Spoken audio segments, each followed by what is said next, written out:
Hindi po biro ang panganib na hatid ng rabies lalo na kung hindi ito maagapan. Kaya pag-usapan na natin yan kasama ang chairman of the Adult Infectious Diseases and Tropical Medicine ng San Lazaro Hospital na si Dr. Ron Jean Solante.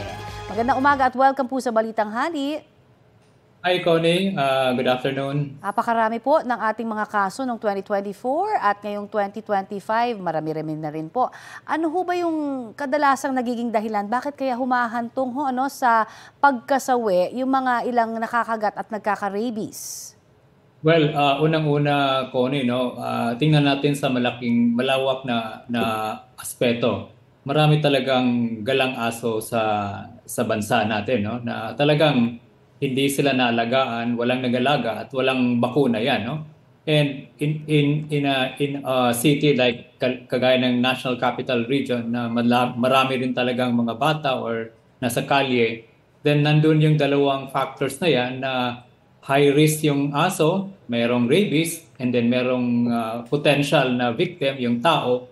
And that's why mataas talaga ang mga kaso. And alam naman natin, Connie, to control rabies, you have to vaccinate the dogs, hindi yung tao. Ang aso, para ma-prevent yung pagkakuha nila ng rabies doon sa kapwa-aso nila. Oho Doon ho sa tala natin na sabi nga 426 if I remember it correctly noong 2024 ang rabies cases natin at ngayon nasa 55 na ito pong pagpasok ng 2025.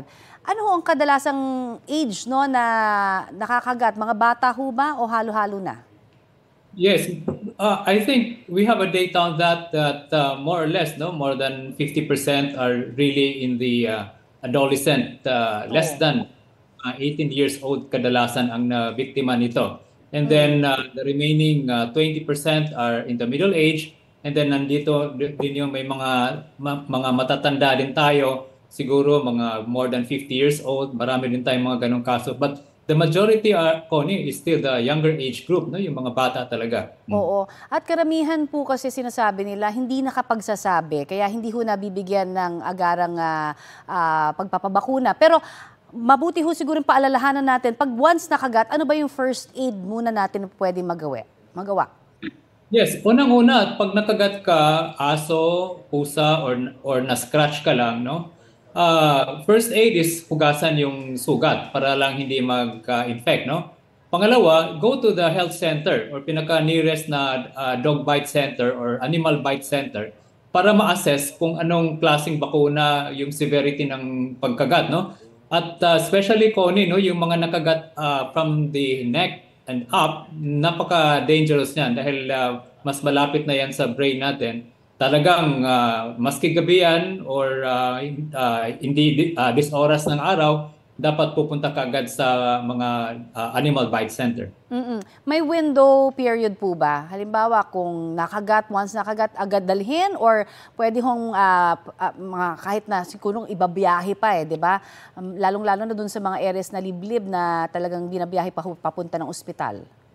Yes, ang advice natin dyan, Connie, pag ang kagat mo neck and up, wag mong palampasin ng more than 24 to 48 hours, Pero yung mga kagat mo nandito lang sa mga extremities, kagaya ng paa, kadalasan yan, pwede pang 72 hours or 3 days, Pero mas maigi pa rin talaga na importante yung awareness. Kasi alam mo, Connie, dito sa mga nakikita naming mga kaso na namatay sa rabies, wala talagang alam na kung saan sila nakagat or paano sila nakakuha ng rabies, So, importante din yan na yung bata makipag-usap doon sa parents. Pag hindi man, babantayan nila yung mga anak nila, especially pag lumalabas yan sa bahay. At hindi lamang po kagat, pati kalmot pala ng aso o pusa ho ba?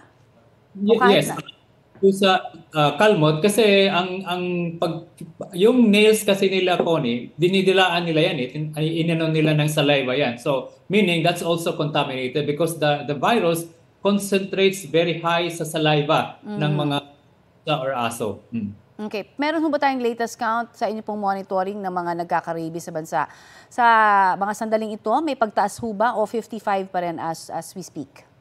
So far, wala pa tayong nakikitang updated na numbers, Especially most of the cases naman, dito talaga yung dinadala sa San Lazaro. So far, ganun pa rin ang nakikita natin. But we have a lot of mga animal bite na napupunta dito sa San Lazaro para lang magpabakuna yung mga na-expose na kagat. Alright. Marami pong salamat sa inyo pong pagpapaalala at sa mga dagdag na impormasyon na yan. Thank you, sir. Yan po naman si Dr. Ron Jean Solante ng San Lazaro Hospital.